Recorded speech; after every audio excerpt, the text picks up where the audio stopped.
With that, I just want to turn it over to Secretary Pryor, who's going to give us more details about this announcement. And I want to say, Secretary, thank you again for all your hard work and everything that you have been doing with your team.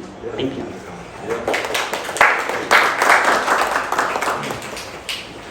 Thank you very much, Lieutenant Governor.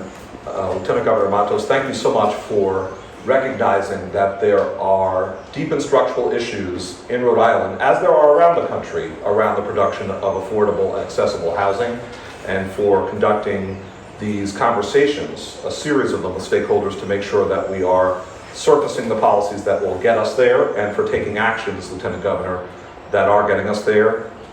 Governor McKee, thank you for ensuring that this is a major priority for our administration, and for guiding us to find the resources wherever we need to in order to advance the cause, and in order to ensure that individuals who are currently homeless are not any longer.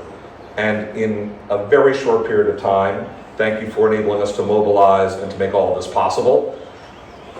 There was another announcement yesterday, of course, regarding masking and vaxxing. And I want to make this overall comment about the things we're discussing this week. Rhode Island is in the midst of a strong economic recovery. And the policies that the governor, the lieutenant governor, and health director put in place yesterday, I believe, will help secure that recovery, because we will ensure that Rhode Islanders remain safe, and that consumers can confidently shop, and investors can continue to make their funding commitments and enable development. Those things are enormously important to the economic recovery. Two other things. One is they're important in that the development that occurs will include housing and will incorporate more affordable housing, which is part of that structural solution. That's the first point. And the second point I want to make about our economic recovery is that as across the country, in Rhode Island, it is an uneven recovery. And there are many Rhode Islanders who continue to suffer. There are small businesses that continue to struggle, and there are individuals who are having an enormously hard time. There should be no Rhode Islanders who are without a roof. It should not be the case, and the COVID crisis has exacerbated the conditions that have existed for a long time in Rhode Island, and that lead to homelessness. So we're very pleased to be at the point where we can do more, and we must stay at it. In these tough times, and in what will be perceived as the good times that follow, we must stay at it to ensure that we prevent and eliminate homelessness. There's been an incredible effort here under Governor McKee to get this job done. You've heard the facts. I want to repeat the main ones, because we should all feel like we're making progress and yet stay at it. And those figures are, we're adding up to 130 beds for Rhode Islanders experiencing homelessness, and 20 more beds for COVID-positive individuals who are currently homeless, for that Q&I facility that the governor has explained very well.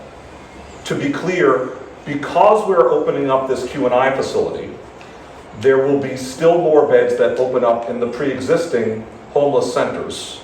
So dozens more beds will become available beyond the 150 that I just referenced for individuals who are currently homeless. So this is a situation that will continue to get better in terms of the number of beds that are available to individuals who are struggling in this way.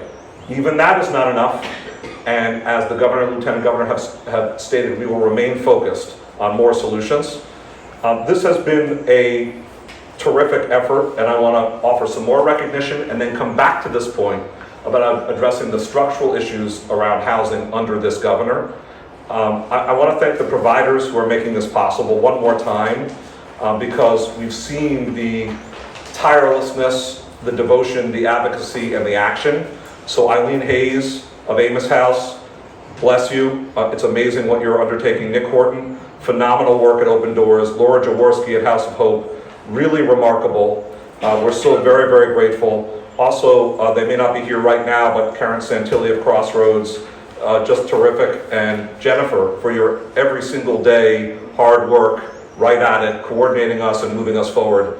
What a remarkable effort. I do want to add some government officials to this list so that you all know. Hanan Mo, our new Assistant Secretary of Commerce, is a maestro on these housing and homelessness issues for the broad administration team and is doing an incredible job on this in many fronts. Hanan Mo, thank you. You're already living up to your new title. Mike Tondra and Mary Rose Mensa are terrific professionals at the Office of Housing and Community Development. They can't be here today, but they've been hard at it. And Kim Ahern from the Governor's Office, also, though not here at the moment, I believe, is doing a phenomenal job. Liz Tanner stepped up, as the Governor said, and helped us identify sites. Eileen, thank you for assigning someone to work with us even over the weekends to check out Memorial Hospital. Liz and Hannah and I wanted to see it with our own eyes, that reopening a previously closed facility could be safe and functional. And with your help, Eileen, Liz and Hannah, we were able to do some site visits firsthand and make sure that it got going. These are illustrations of what this phenomenal team has been able to do. Let me conclude by talking about the structural problem of affordable housing in our state. Rhode Island has historically produced bonds that on a periodic basis enable us to build a modest amount of affordable housing in spurts, in clusters. Now, it's better than no program, but the past two governors, under the implementation of Governor McKee, have recognized that it is not enough. And the General Assembly, the Speaker and Senate President have recognized we need a steady funding stream beyond these periodic bonds that are on the ballot for the electorate to ensure we have a permanent way to support the production of affordable housing, including permanent supportive housing for people who have the highest need. We've got to stay at this. So with the most recent bond, we did an in-memory record amount of allocation under Governor McKee of $31 million for housing developments across our state that are affordable, a recent allocation in recent record time, perhaps altogether record time. We need to do more of that. We need to bulk up. So we need this down payment that, with great thanks to the Speaker and Senate President, is moving through the General Assembly now, moving through committee, which will provide capacity at the Office of Housing and Community Development and will provide yet more $29 million in more funding for these structural solutions, including $1.5 million more for homelessness and related challenges and issues among our residents.